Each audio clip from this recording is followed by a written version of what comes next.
Hey, Verse Course Verse DL here. It is that time of the year again already. In about 2 weeks, we will be recording our finale episodes, and we want to hear from you. Do you have any questions for us? You have any comments? Anything that you want to say that might make it in the finale? Write us. Send an email to contact@versecourseverse.com. Send me a message on Instagram @versecourseversepod. Whatever you want to do, hit us up. We will answer your questions on the finale. Hey, thanks.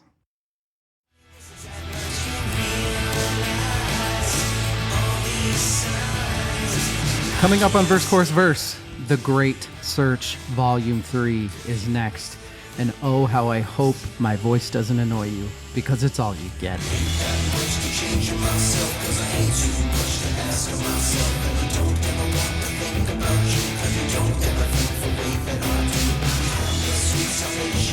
Welcome to Verse Course Verse, episode 94. I am DL. With me, crickets. That's right. Nobody. You're with me. How are you? Are you doing well today? I'm great. It is early morning on a Saturday, trying to punch this out before I do another pod tonight with a couple friends whom you know and love, probably, or you wouldn't be listening to this. This is my last solo episode of the year. These went pretty well. I think a lot of positive feedback, which is a little bit of a relief. Could have gone one or two ways. I was supposed to have an extra solo episode this year. Actually, I was going to do the Janet episode solo, but a certain member of the team let me know that it probably wasn't a good idea to be just one white dude talking about Janet Jackson, which I get, probably right. I think I would have done her justice. I love Janet Jackson, and it shouldn't matter color, creed, sex.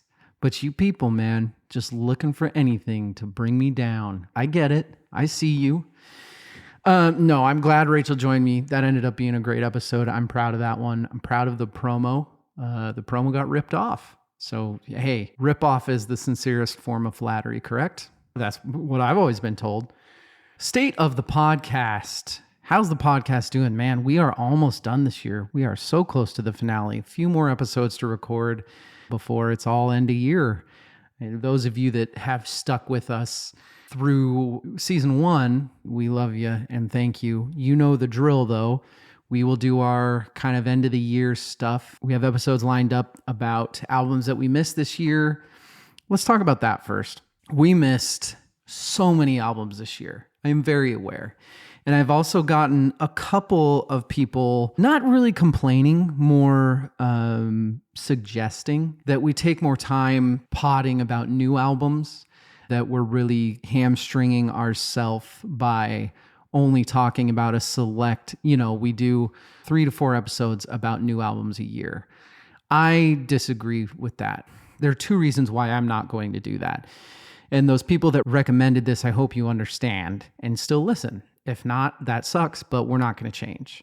I am always open to any sort of criticism, any sort of things that you think the pod maybe should do or shouldn't do. And I've accepted a lot of feedback. I really have. We've changed a lot about this show, which if you go back and you listen to the first 3 episodes, maybe don't go back and listen to the first 3 episodes. It is a very different beast today because we needed various content, and I'm very proud of the content. Anyway, point being, 2 reasons I won't do that. Number 1, there is so much social content out about new music, about what's come out, about new things, reviewers that are already very famous that talk new releases. It is a field that is just so done. And with that comes along the fact that a lot of you disagree with a lot of things I say when we do our quickfire reviews. For those of you that don't know, the quickfire reviews, we do 3 of them a year. We take 10 new albums. We talk about them for 6 minutes. You get a chance to listen to an album 3 or 4. If you love the album, you end up listening to it 6 or 7 times before the episode. If you don't, you listen to it once or twice. That's not fair. That's not fair to the artist. It's not fair to us as reviewers because we aren't giving the album a fair shake and we aren't giving ourselves a fair shake to listen enough to the albums. So I can't just make all of our content new things, because I honestly do think that to give a real honest review of an album, a completely honest review, you need time. You need a couple years with it. You need to go back. We talked about Interpol in the last episode. This is another thing that's hard is, these bands, these labels, they give us rights to play these bands. And boy, that is a whole other level of guilt when you aren't a big fan of the album. I learned a lot about the Halo Effect, the band that Evil had us put on the last Quickfire review. I learned a lot about them while I was researching and afterwards, and they were always real quick to say, yeah, use our stuff. And it hit me after, because the drummer and the singer and stuff, they liked some of our Instagram stuff. And there is this huge pang of guilt, because honestly, I pretty much just shat on the vocals for that album, which is wrong. It's not cool. I go back and I listen to myself and it's embarrassing, but stuff like that I don't think that guy's a bad vocalist at all. He's doing things that I could never do. I just, the metal vocals, death metal vocals are not for my ears. They never have been. Anyway, so the whole point of that is to say to those bands that I'm sure aren't listening to this now because they're too mad at us that we gave them a bad review, we don't know what the hell we're talking about. We aren't experts. Sven and I have been playing music forever, and we are a little bit trained and jazz trained and things like that. That doesn't mean we know music any more than, Rachel, who hasn't had a lot of training. She was in choir, but she hasn't learned instruments, and I don't think she had a ton of that jazz training. But that doesn't mean she knows any less about music than me. Everybody from all walks, Rachel, who's more of a pop person, Evil, who's much more of a metal, but much more of a inward thinking person, very, wants to have his thoughts provoked. Sven, who can appreciate musicians, but also is just really into pop bangers. And then me, who I don't know what the fuck. My shit doesn't make sense at all. None of us can give a proper review listening to something for 2 weeks. So I'm glad that we do the quick fire reviews. I think it's plenty for new music. I don't want to do more of that. And that's the second reason. I said there was a second reason. The second reason is this is our fucking podcast. We can do what we want. And while I will always take criticism, I will always take feedback, and I will always think about it honestly and truly, in the end, it's our podcast. And we're going to do what we want. And I am very, very happy with where our content is. I think we found a good mixture of, do I get to talk about what I want to every episode? No, I don't. But it's fun. And I very rarely am not excited for an episode. I am looking forward to, if this podcast works out, which I guess I can get into that a little bit as well, years down the line, having episodes where we go back to our quick fires and we do a status of these.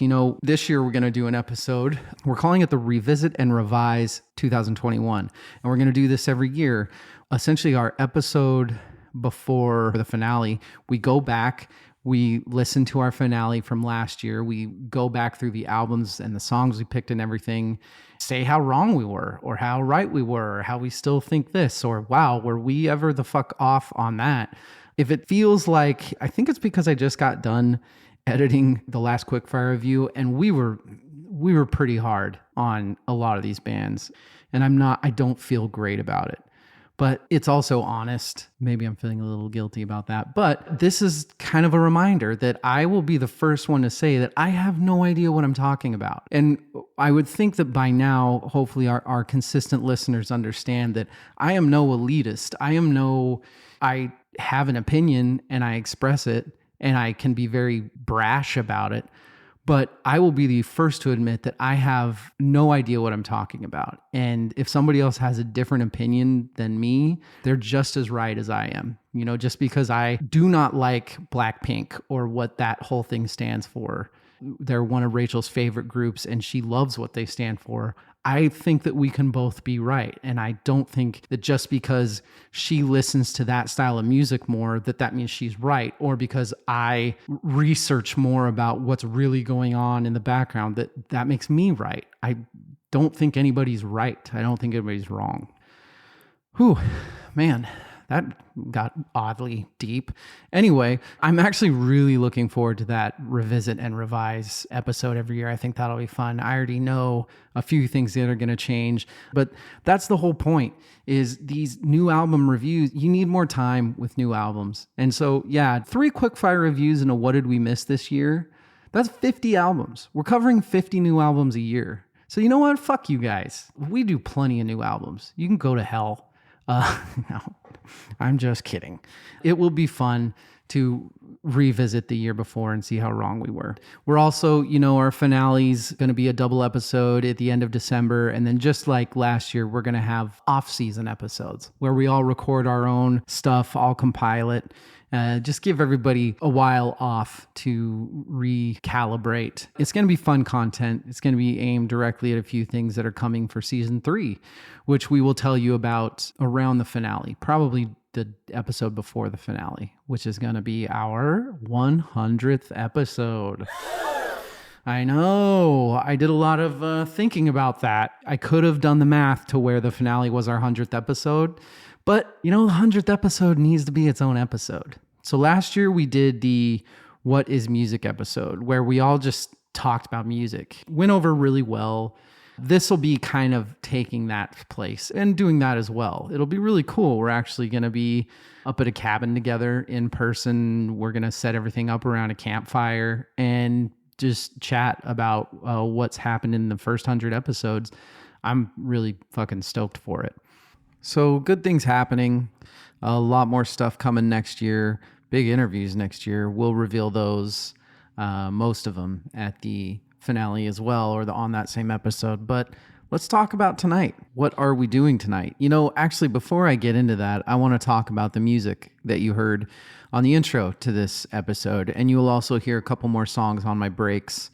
This is a project, we'll call it, called furiousBall, all one word. It's one gentleman named Van's project. He reached out to me. A lot of bands, a lot of projects reaching out, seeing if we'll have people on, if we'll play stuff. We're not going to have that many people on, just so you know. And that's not because we don't want to promote independent artists. That's why we do this. And I'll do this any episode that we don't get song rights to. I will happily do this. And probably even some of them that we do get rights to, I'll still do this because I am all for supporting independent artists. When somebody sends me something, if it's on Bandcamp, if it's something like that, I buy it. If there's a vinyl, I buy it and I listen to it. I'm all about supporting it.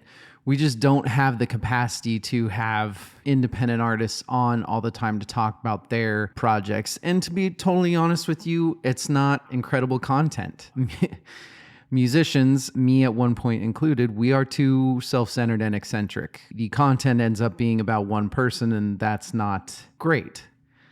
So instead, what we do is we feature music that I hear, and if I like it, I put it on. Today's is furiousBall. It is probably our last project that we will promote this year. Also, for those of you looking to submit for us to feature, and I'm telling you, please do it, try to have at least an album of work. If you've just come out with a single so far, we need to hear more because we feature more music. I can't just hear one song and decide. There is a mutual respect typically on the musicians that I choose to play, because half the people that submit stuff, they've never heard our podcast. They don't give a shit what our podcast is about. And I'm not into that. I get, as an independent artist, you just got to submit to every single thing you possibly can. But I want you to understand what this is about before you just throw your music onto it. So typically that's the other thing, is usually the artists that we feature seem like really good people. They're very open about what they're trying to do. This guy Van is definitely one of them. He's been awesome through contact. And his album, which is on Bandcamp, which I did buy, I think it's like $7 for a digital copy, but you can name your own price. If you like this music, give it a couple bucks more. You fucking independent artists, man. It ain't easy right now. Or ever. But this album is good. The song that you heard on the intro, Just Whisper the News to Me, really, really catchy hook, which that's what I try to do on the very first song, is I try to get a really catchy hook on there. It has a very post-punk, a couple of the other tracks that I'm going to play. You hear a little bit of Odelay-ish stuff. You hear a little bit of Dandy Warhol's. Very, very cool. It's very well produced. It's a great project. He should be very, very proud of it. It just came out in August of this year. Like I said, good, no good. I'm pretty sure furiousBall has a bunch of other stuff. Like I think you can buy their whole discography, been doing stuff for a little while, but this is a great album. 10 tracks, 2 of them as radio edits, so 8 tracks. Definitely worth the money. Hope you enjoy it. furiousBall, hope we get you a couple downloads. It's good stuff. Check it out. So we talked about the music that we have for tonight. Now we got to get to the most important part of the night. What am I drinking? Well, it's actually not night. It is morning. As I said, it's not morning, it's brunch. But as I said, I'm recording with a couple other people, some other content here soon. So I'm not going to go crazy. I'm also doing really, really well health-wise, so I'm drinking a lot less because of that. Not so much because I haven't found God or anything. I'm just trying to keep it healthy, trying to make sure that I feel 110% because I've been feeling really, really good lately, and it's just nice to feel your body thanking you for taking care of it. So I'm drinking water, and I've got me a Michelob Ultra. And yes, I know it's not even, so I've got 2 waters, basically. Say what you want. I'm going to have a couple drinks tonight as a reward for the week, and I'm okay with that. We're not always going to be drinking all the drinks on this show. Frequently, but not always. Save that for the more special times when I'm with other people. You're not supposed to drink alone, right? That's like one of the keys of being an alcoholic. So there you go. I'm having a beer, so never mind. While I am drinking what I am drinking, what am I doing here? Well, for those of you that know the podcast, you know what I'm doing here. This is the 3rd episode of this nature, and I think I've kind of gotten a hang of it. We'll get into it a little bit later. This episode has me most curious about the equation and if it's going to work. I am, we'll say 72% positive that it is working, but I may have to talk through that today.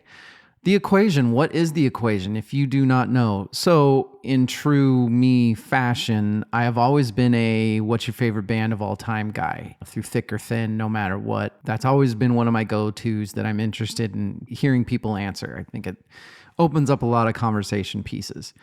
The problem is not very many people automatically know for certain, at least, kind of including me over the last 5 or 6 years. I've felt like things have kind of changed. So I came up with an equation. I came up with 2 equations.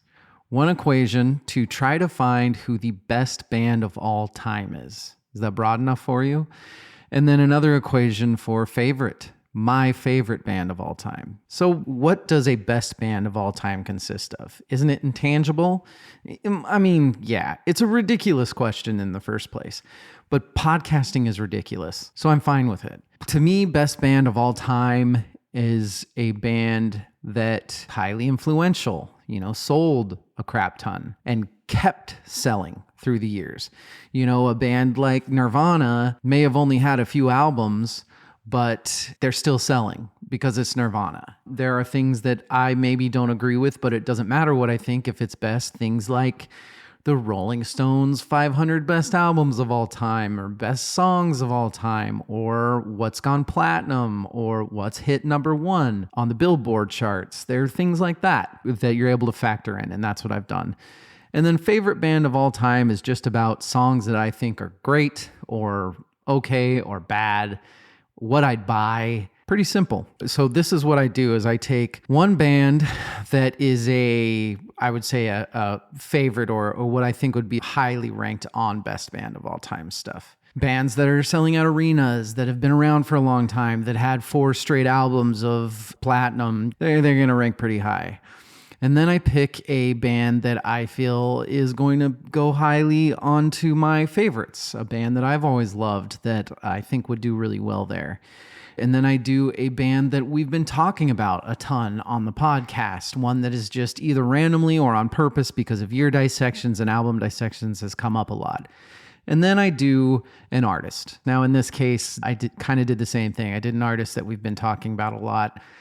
I'm wondering if this is a cap off of this artist on this podcast. I feel it might be, at least for a while. I think she's got a new album that's going to come out, but I think we've gone to where we wanted to go with her as an artist. And boy, do I love her. I'm sure that listeners know who I'm talking about. That's what we're doing tonight. We've picked 4 more, adding on to the 8 that I've already done. I guess I can give the recap now, or should I do a break? Let's do a break first. I've been talking way too much already. It's almost like this is a podcast. I'm the only person here. Let's take a break. I'll be right back. When it came to pass and she was floating, she let go of you. She let go of you. She promised no one that she would make it right. I am back, ladies and gentlemen. The song that you heard coming in by furiousBall. She's leaving, always bullshit behind her. You're a fossil in her shadow, and you don't mean One word, like I said, it's called A Fossil in Her Shadow. I think this is probably my favorite song on this album.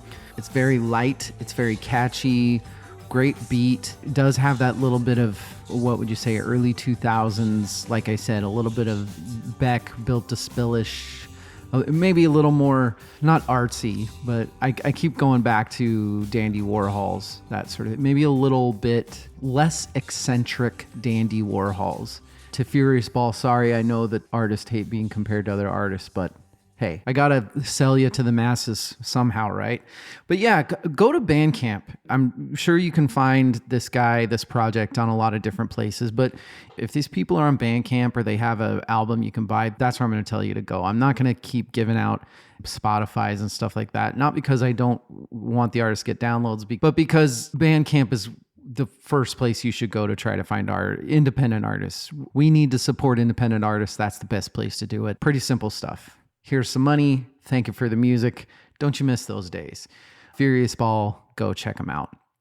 The Great Search Volume 3. Should I start with a recap? I've done 2 of these episodes so far. The first equation, I definitely had to change a few things around, and I did recalibrate, redid the math for these bands. The last time I haven't changed the equation. I was really happy with the last one. I've got to think about a few things in the off season because I think I am going to continue doing this in season 3. This is actually kind of surprising to me. It's gotten really good feedback. I really appreciate it. It's a stupid, quirky thing, and I guess people like stupid, quirky shit in podcasts. Let me go through the current rankings, and then I'll explain the equations, and we will get into the bands. So far, I have done 8 bands or artists for the equations. The first one, the best bands of all time. So far, what we have coming in at a 0.075, very, very low, Soul Coughing. I love Soul Coughing, but they don't have the hits. They don't have the charts. They don't have the longevity. They have the cult following because they're amazing, but not enough people know about them, and that's just how it is. Second to last, we have Jerry Cantrell at a 0.167. No, this does not include Alice in Chains. This does not include any other projects that he's done. It doesn't include movies he's been in. He has been in a movie. It's just him doing his solo work. We did it because he had come out with the solo stuff last year, which I have some thoughts on. I was not as big of a fan when it first came out. I wasn't a fan when it first came out really at all. That changed. I kind of dig his newest solo album. It's actually pretty damn good, but I'm sticking with this. Maybe I'll have to do maybe season 3 or 4, I'll start revisiting these and going through the songs and recalibrating. The third least best band of all time so far at a 0.420 is Cake. We have talked a lot about Cake this year. That's another band that I think we're pretty much done with. We've covered everything. We covered Fashion Nugget. We dissected them. I had them on here. Great band. Love them to death. But like I said, they don't have as many hits. They don't have as much longevity. And there you go. Next up on the list at a 1.099. So you can see it freaking skyrockets. We started at 0.075 with Soul Coughing. Then it gets to a 420 with Cake. Shout out Potheads. Pumping all the way up to a 1.099. It is Rachel's favorite artist, Peter Gabriel. Love the Peter Gabriel, and the world has loved him too. He's got a lot of hits. He's sold a lot of albums. Above him, another big jump at a 1.301, Creedence Clearwater Revival. Talked a lot about them the first season.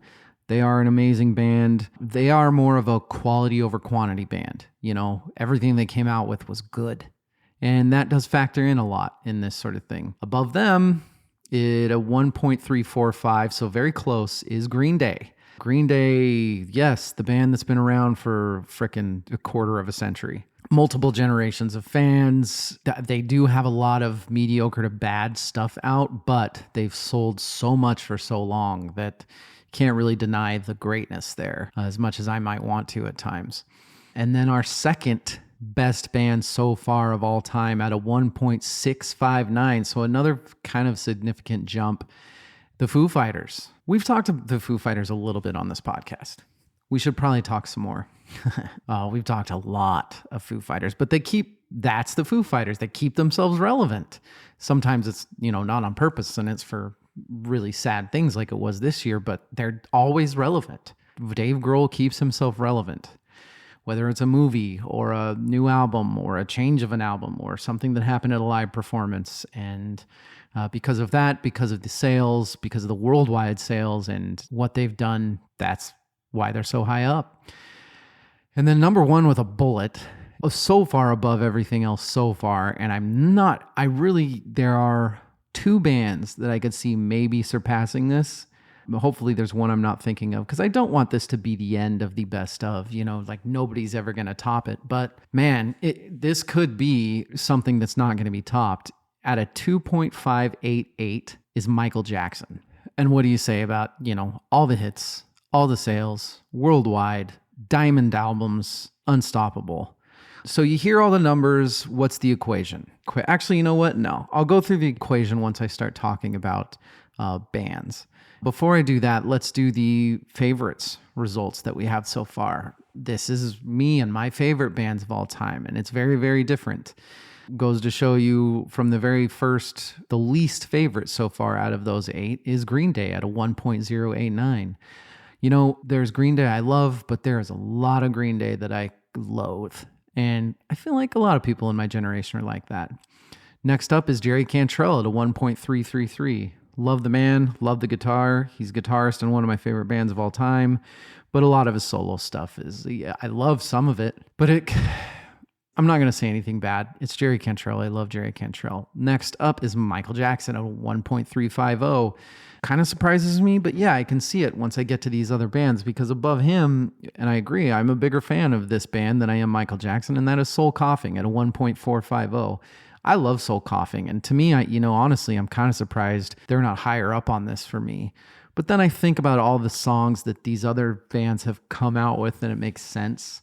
Like next up, for example, is Peter Gabriel at 1.493. And he has a lot of stuff that I'm not a huge fan of. But if we're talking incredible songs, stuff that he's come out with that I'm floored with, yeah, he has a crap ton of it. Same thing for the next band at a 1.524 is Foo Fighters. Foo Fighters is just one of those bands that I never think they're a favorite, but then people start listing off their songs and I start looking at their albums and like, yeah, shit. And then so far we have my second favorite band at a 1.556, Creedence Clearwater Revival. Surprised me. I only own like one of their albums, which is kind of a travesty. It's a little embarrassing. I'll remedy that very soon, I am sure. Leading to my current favorite band of all time, one that we talked about a lot this year, Cake, at a 1.754. So many good songs, albums that I just absolutely love. I would own most of it, and that's where we're at so far. All right. We've talked about what we've done so far on the first 2 episodes of The Great Search. Now let's talk about what we're doing this time. So artist, I already kind of pretty much gave it away, but we've talked about her a ton. We've talked about her brother, and it was just time to do Janet Jackson. A lot of music that I love of hers, a lot that I'm not a big fan of. There's a lot of easy spit out pop in Janet's career for me, but I still love her to death and love talking about her, and she deserves to be in the conversation here. Definitely don't think that she's going to be last by any means. In fact, I think she's probably going to end up pretty high up in the best. Next up, another band we've talked a lot about due to a new release, due to dissecting them last year, due to some other things. I always think of them as kind of one of my steady favorites.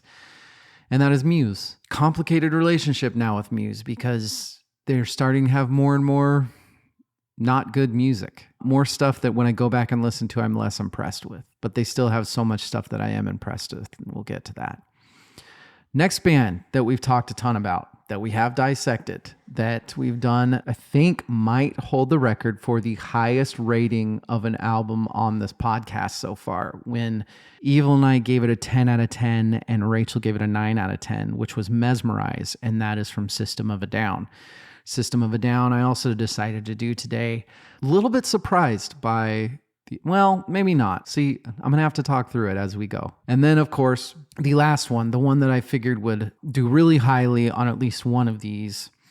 Not very many albums, ladies and gentlemen, and was not around for very long, but one of the most influential bands of all time, and one of the ones where when I can get the nerve to turn the albums on, boy, am I just completely in love. And that is Joy Division. Ian Curtis, pre-New Order, Joy Division.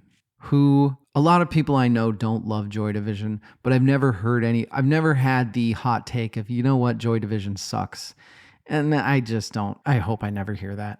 Those are the bands we're talking about. Those are the groups. Those are the people. Muse, Janet Jackson, System of a Down, and Joy Division. Should I just get into it? Should I just start talking about the first one? What should we go to first? Should we go to Muse? Let's go to Muse. Let's start with the best equation. What is the equation? First off, I do have the equation written out on the website. If you go to our website, versechorussverse.com, on the little bookmarky, scroll downy, click thingy, you can see how IT savvy I am. Not a big surprise that Sven is the one that does our website. Definitely not me that puts the equation on there. I write the equation out, Sven puts it on there. If you go in the headlines and you go to the search, you will see the full equation, because I know that it's harder to translate through just listening with your ear balls. The things that are included in the best band of all time equation are number one Billboard hits. So songs that hit number one. And that's not just American charts. That was one of the things that I did wrong in the first equation. It is all charts. It is Australia, New Zealand, Ireland, American rock, American alternative, anywhere that it hit number one, that counts. And I think that that's very fair. Another part of the equation is top 40 Billboard hits. And same thing there. It can be a hit on any Billboard chart, 40 or higher. What else am I including in best band? Rolling Stone recently, they had come out with the greatest albums of all time, the 500 greatest albums of all time. And then they recently came out with the 500 greatest songs of all time. So in the equation, I have separated the Rolling Stone greatest songs of all time. I have separated songs 1 through 250. So if that band has a song within the 250 favorite songs of all time for Rolling Stone, it's worth quite a bit, because that's a very rare thing. Split up the second way, not worth as much, but still worth a lot if they have a song that's between 250 and 500 on the greatest songs of all time for Rolling Stone. And then to cap it off, we have platinum albums, gold albums, additional platinum albums. That's kind of how I've done all of it.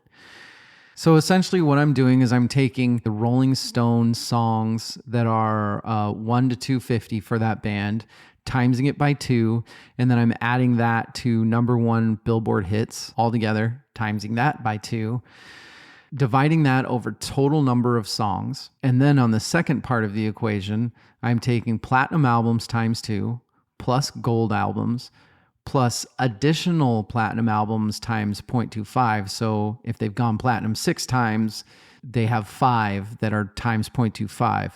All that together over 20, that's your best band of all time equation. So best band of all time equation, let's start with Muse. Let's start with number one songs on the Billboard.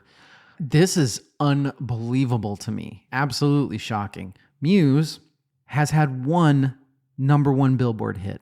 One. In the UK, in the US, anywhere. That is shocking to me, especially considering, you know what it is? It's their cover of Feeling Good off of the Harp album, the live album that they did, the HARP. Feeling Good off of that hit number one. That's the only number one they've had. I can't believe that. Time is running out, supermassive black hole. Some of the stuff off of Simulation Theory, when they really started to get more radio poppy, I can't believe it. It's just crazy to me. However, if you're talking top 40 on billboards, including all the countries that I talked about and more, they do have 41. They have 30 singles that hit on the billboards, 12 of those, and then 12 that just went straight off of albums. So they do a lot of singles. They do a lot of, like when Time Is Running Out comes out before the album, and that gets really high. They're really good at that, kind of the old school 80s and 90s way, or 2000s ways of releasing music. They're good at it, and they have 41 top 40 hits, so that's a lot. As far as Rolling Stone's best songs of all time, they have none. I guess I'm not very surprised by that. I disagree. I think that you could easily put one or two Muse songs on there, but 500 songs is not a lot of songs. I haven't taken the time to look at that list. I'm sure it would piss me off if I did. Platinum albums. So here's where Muse does shine. They have 16 platinums total. They are consistently platinum. Their albums are all going to hit platinum. The new one hasn't gotten up to gold or anything yet, but it's brand freaking new. But they have a lot of doubles. They have a lot of triple platinums. They are consistently a platinum band. They do not have any gold. Like I said, though, it's either platinum or bust. Will the People's going to be gold soon? I would be surprised if it doesn't go platinum. I need to look at the reviews on that one. We reviewed Will of the People. I stand by my review. I do not think it's a good album. I didn't hate it as much as Rachel and Evil did, but man, it is just, they just keep doing the same thing over and over now, and calling it different is what it is. And then lastly, total number of songs, which I put in at 111. Keep in mind that it's not just, I don't do covers count as 0.5. I don't count live tracks. I don't count additional bonus feature stuff, things like that. If it is a song that's off of a soundtrack that was never on an album, I do count that. And they have 111 total songs. As far as, I'm not going to bore you with just going through all that crap again that I just went through about what the equation is, but for the best band of all time, that puts Muse at a 1.314. At the end, I'll go over where that puts them on the list. Let's go down to System of a Down. Let's go down to a band that I think I've always known that I really liked. I didn't realize how much I respected until we talked a lot about them. Just a great band. And as far as bests, number one songs on the billboards for them, they do have two, actually. They have one more than Muse did, which I guess doesn't surprise me that much. Aerials and Hypnotize. That does kind of surprise me. Chop Suey, never number one. Toxicity, never number one. Because, man, I'm thinking back on how much those songs were played. But yeah, Aerials and Hypnotize was played a crap ton too. A lot of their songs were, though. It just surprises me that those are the number twos. As far as top 40s, a lot less than Muse. They have 11. A lot of that has to do with they have less music. Not only less music, but a couple of their albums didn't do well. Their first album is so kind of cult followy. But yeah, you could say the same thing about Muse too. So that might not be fair. But Muse does have a lot more music in general. Platinum albums, System of a Down has 13 platinums. All of their albums have gone platinum. And then, like Toxicity has gone 6 times platinum, or they have some extremely popular albums. 13 complete platinum albums. They also have, and that's kind of surprising, well, I don't know. Does it surprise me? Maybe I just need to stop saying it surprises me because it's Rolling Stones. So who ever knows? But they don't have any best songs of all time according to Rolling Stones. And then the total songs that they've come out with, 69, which was also the number of the episode for us that we dissected them at. This is a very immature band, and I'm a little worried about them. And that puts System of a Down for the best band of all time results in at a 0.817. I think their lack of top 40 hits really hurt them. The fact that a band like Muse has 30 more big hits than they did really does kind of hurt them in the end for the whole kit and caboodle. Which brings us to the Miss Janet Jackson. Another behemoth in her time. We talked about Control and Rhythm Nation just going platinum after platinum after platinum, never stopping. And she was just the biggest thing of all time. And we talked about why she died down. In retrospect, after doing that episode and being so angry researching it, after I've calmed down a little bit and really thought about it, she wasn't still the insane pull when she did the Super Bowl as I had put in my head. She was still popular, but she wasn't Rhythm Nation popular.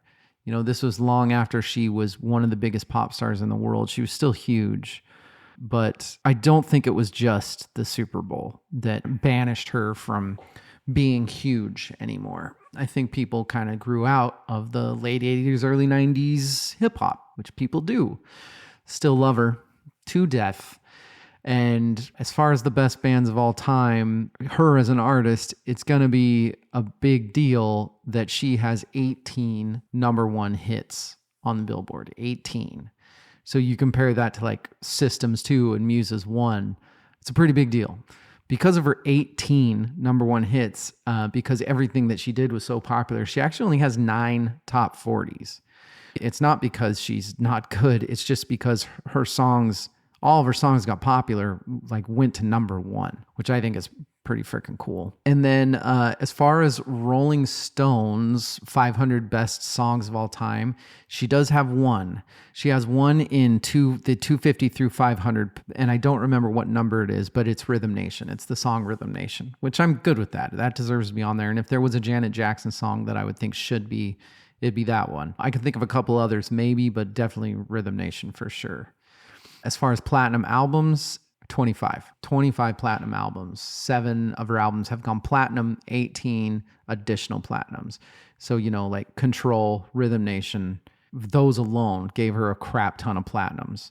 She has 1 gold album. The only thing that could possibly hurt her is she has a lot of songs. She has 205 songs. That is a lot. So keep in mind that I divide everything by the number of songs. And I would think it'd be obvious that I did that so that I'm a big quantity over quality person.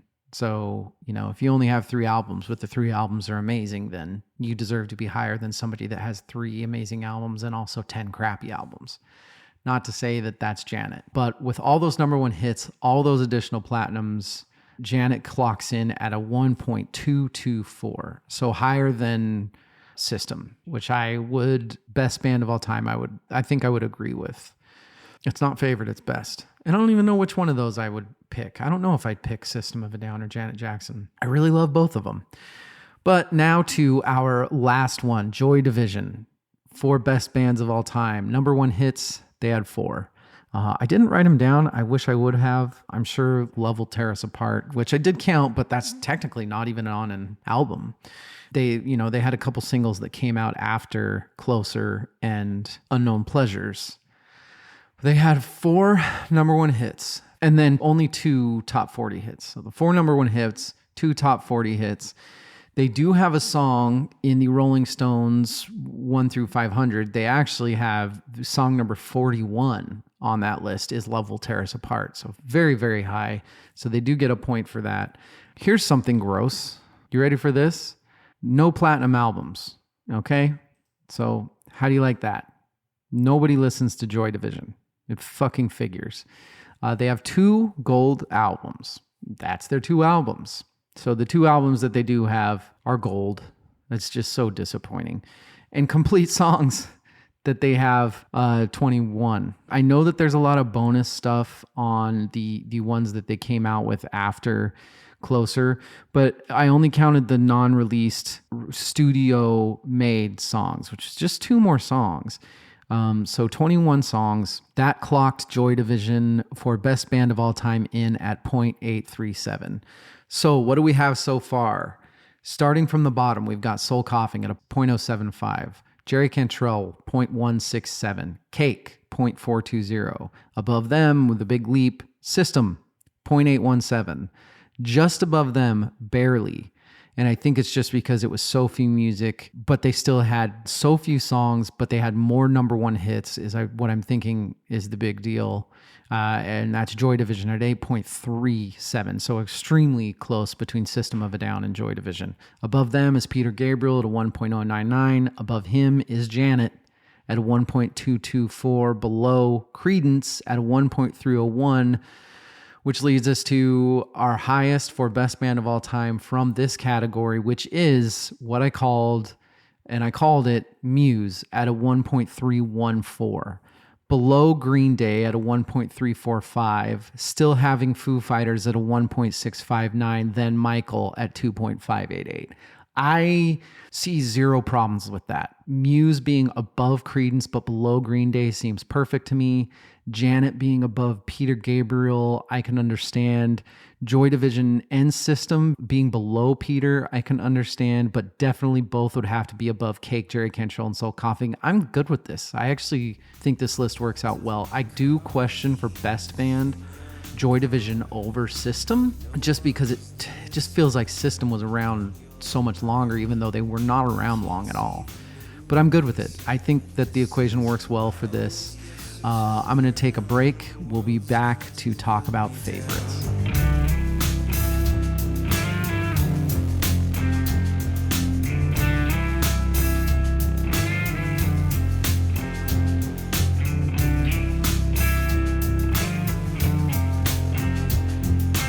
We are back. The song that you heard coming in from the break by furiousBall. One more time, I'm here from the back. I Let You Find Me. It is track 4 on their album Good No Good. On his album Good No Good, I think this is a solo project. I apologize if it's a whole band. I'm a bad person, but I bought your album so I can say whatever the fuck I want. I'm just kidding. This is really good stuff. This is a really good listen. I like this song. I Let You Find Me has this kind of mid-90s quirky guitar feel, a little bit of the indie 90s, that Built to Spill Modest Mouse guitar that you want to get from a good solo artist. I just dig it, but it's still got that, like I already said, Modest Mouse. It's got that little bit of drum track sounding drums. It's cool stuff. It is a good project. Go to Bandcamp, check them out, support independent artists. And even if you're not going to buy the album, you don't have the money to buy the album, go find it and download it on wherever.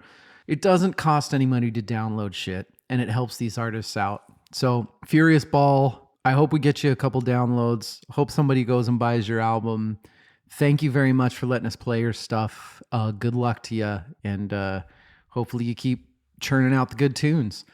Let's go in now for favorites. So favorite equation is a lot more opinion-based. Imagine that, because it's all about me. What I do is I break the equation down. I listen to every single song, remind myself of every single song, divide them into amazing songs. It has to be amazing, fantastic, great song. I could turn on at any time and I'm going to just completely love it. From there, I go good or bad songs, anything not like offensively shitty, but just not good, to this is a good song. And then terrible songs, a song that is, I can't believe that this band came out with this. So I divide them between those three. Those all get divided by, like we said before, total number of songs. And then the other part of the equation, vinyls that I would buy over a set number. Vinyls of this band, that is a good, I'm an album person. I think bands that are good need to have full albums. That's a big deal to me. That's why it's in the favorite band of all time equation. It's simple, and so far it's worked great. And with that, let's go to these bands. Let's start with Muse like we did in the last one and go through this equation. Amazing songs that I just think I could turn on at any time. And I just think that they are spectacular. They have 18. They have a lot. I really am a really big Muse fan. And there are songs that they came out with that are just, especially in their old catalog, like Plugin' Baby and Hyper Music and Time Is Running Out and Stockholm Syndrome and Hysteria, well, like half of Absolution. Black Holes and Revelations has all the, Exopolitics and Knights of Sidonia and And even some of their later stuff, Simulation Theory, you've got, Pressure. I love Pressure. I know that people think that that's just a hokey pop thing, but another one that's good, and I didn't even count it, but there is a version of Pressure being backed by the UCLA marching band. It's really cool. Really, really cool. As far as good songs to really not good songs, not great songs, not they're meh, whatever. I have Muse at 75. And then terrible songs, I have them also at 18. So this is where later Muse starts to hurt a little bit for me, is they have, especially on these last couple albums, and like I said, maybe in a couple years when I go back to Will of the People, that'll change. But boy, they've come out with some really, really bad songs and a lot of mediocre stuff. And not even mediocre, but it just sounds so much like something that they'd already done that I can't count it as a great song. And like I said before, that's over 111 total songs. Here's one of the things that really helps Muse for me, and it's one of the bigger ones, kind of a little bit surprising now that I think about what I feel about some of these albums. 7 is the number of vinyl I would own. And kind of cheating for them because Will of the People, yeah, I own it because I pre-bought it. Do I regret that? Anyway, that's Muse's numbers. That puts Muse at a 1.376 for favorite band of all time. Let's go down to System. System, I didn't know what was going to happen with System, but I think the fact that secretly I was kind of hoping that they would be above Muse was a little bit telling. As far as amazing songs, I have them at 13. Keep in mind, 69 total songs, 13 of them I think are amazing. That's a big deal. That is a very high percentage. You heard us talk a lot this year about Mesmerize, a lot. And honestly, half that album is freaking amazing to me. Revenja, BYOB, Cigarro, This Cocaine Makes Me Feel Like I'm on This Song, Sad Statue, Lost in Hollywood. We talked about Hypnotize, and even though I don't love Hypnotize, there's like Kill Rock and Roll on there, which I think is just an absolutely amazing Steal This album, which is a mishmash, but still, you have songs like Boom and ADD, which are crazy good. And then, of course, Toxicity with Toxicity and Aerials and Chop Suey and Prison Song, Atwa or ATWA. I still don't know which one that is, but it doesn't matter. System of a Down has, out of those 4 albums, a ton of amazing songs. I do think that they have 4 terrible songs. I am not a fan of Hypnotize. I'm not a big fan of Hypnotize. I'm not a big fan of their first album. And I do think there are a couple songs on, I think it was 1 song on their first album and 3 off Hypnotize that I think are very not good. And then they have 52 good to bad songs. If this was separated even further, I think it'd probably be higher towards the good. There's a lot of really good System. Vinyls I would own 4. And ironically, I would probably put their self-titled album higher up above the Hypnotize album, but I don't Hypnotize before their self-titled just because there are a couple songs on there that I absolutely love. But Toxicity, Mesmerize, Steal This album, Heartbeat. In fact, I do own a couple of those already, so 4. And that puts System in, as far as favorite band of all time, at a 1.414, which leads us to Janet. This was an interesting one because remember, 205 total songs, so there needed to be a lot of really good stuff. I think she has 10 amazing songs. I'm probably going to get chastised heavily for that at some point, but I think she has 10 amazing songs. I think she has 182 good or not so good songs, and I think she has 13 really bad songs. Just being honest, and I tried to separate. I've been listening to Janet for months now for the pod and for other things, and man, some of her albums are a true slog or just so, I would say, seemingly like a bit of a money grab. Like I don't feel a lot of heart in it. There's a lot of mediocre or good. There's a lot of, 182. But going back to amazing songs, Janet's amazing is truly amazing for the time or not the time. Fitting perfectly, her feel, the songs are great. You have songs like Nasty and the Pleasure Principle stuff that she did, What Have You Done For Me Lately, the song Control. You have Rhythm Nation. You have State of the World. You have Miss You Much, Escapade, Black Cat. I think Sven and I talked about Black Cat for like a half hour straight.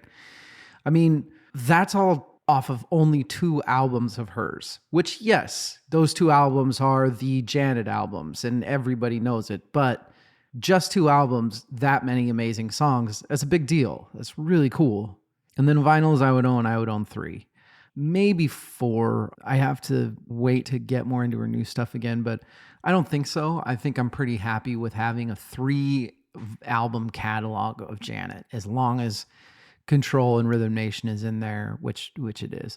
And that puts Janet in at a 1.159. Not a great score, which is funny because I have nothing but good things to say about Janet. Just because you love them doesn't mean that you love the music so much. Now we go to Joy Division. So the band with only 21 songs, to me, has 14 amazing songs.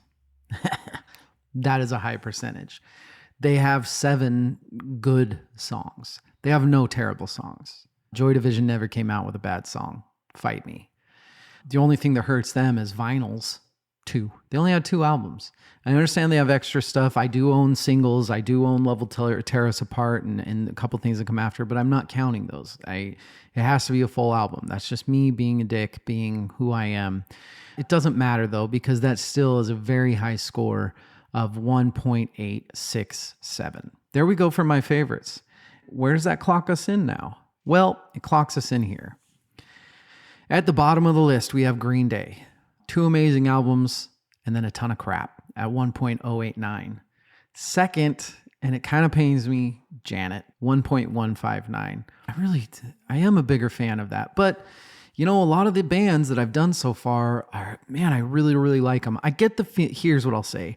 I get the feeling of a few years of this, and there are going to be a lot of things lower than what I have right now on my favorites. Next is Jerry Cantrell at a 1.333, followed by Michael, the brother, at 1.350.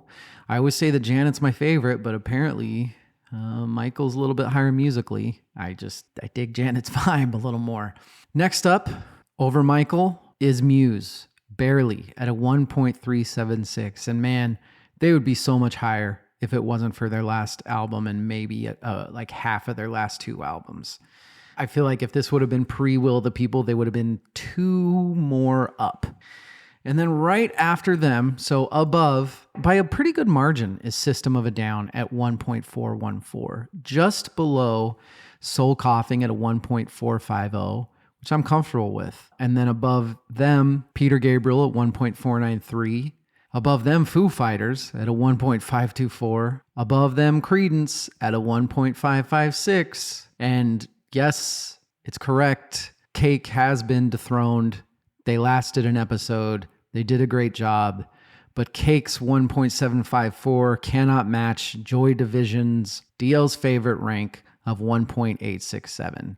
So as of now, yes, my current favorite band of all time out of these 12, so let's not get crazy, is Joy Division. Although I do see that one being a pretty hard one to beat.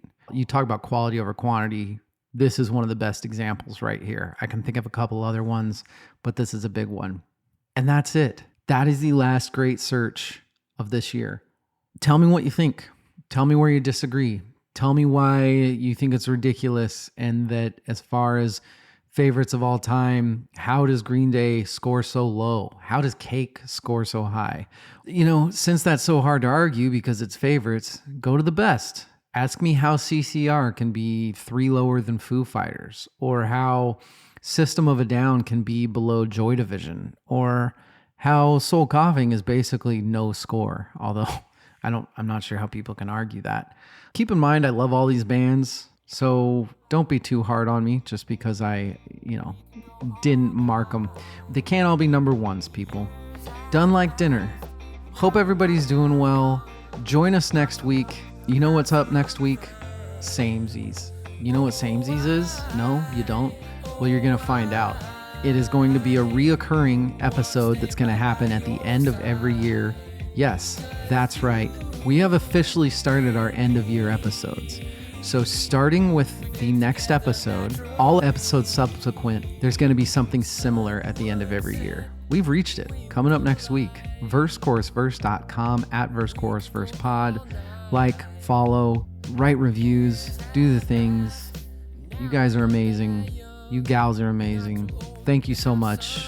Good night and good luck.